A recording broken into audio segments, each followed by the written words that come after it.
If you haven't snowmobiled before, this is kind of the top level of snowmobiling. This Lac du Bonnet showroom wouldn't be here if local politicians hadn't set aside their differences and started working together. It's been beyond overwhelming and incredible. All right, have a good one.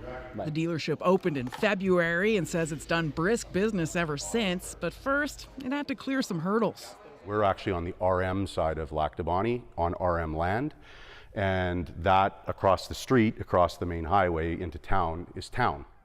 The issue? The town of Lac du Bonnet has water and sewer services. The rural municipality does not, and the business couldn't start up without it. It put the town and the RM in a place where they had to work together.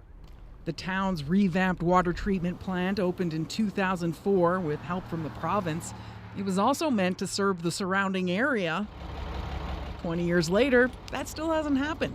People in the RM have been living with boil water advisories and trucking in water for decades. There was much less of a collaborative approach in respect to what we need to do to support and strengthen our community. And that's changed recently.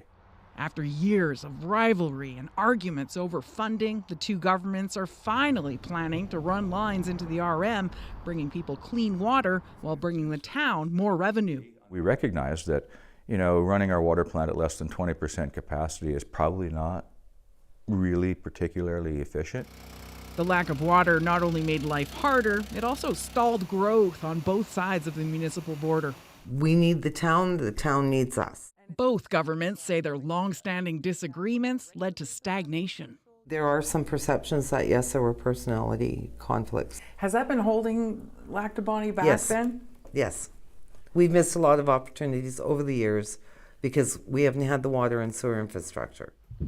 This RM councillor spearheaded a shared community development corporation in 2018 and says it fell apart due to differences in vision.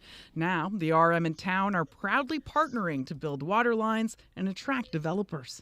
It's over the top exciting for me. It's a very, very positive thing for our region, for us to be moving in this direction. And it's long overdue. The new alliance is already reaping rewards at Lake Life Power Sports. Absolutely. We believe in the town, and we think that any further investment in it, there needs to be more. The councils hope to get more pipes in the ground next year. Emily Brass, CBC News, Lac du Bonnet, Manitoba.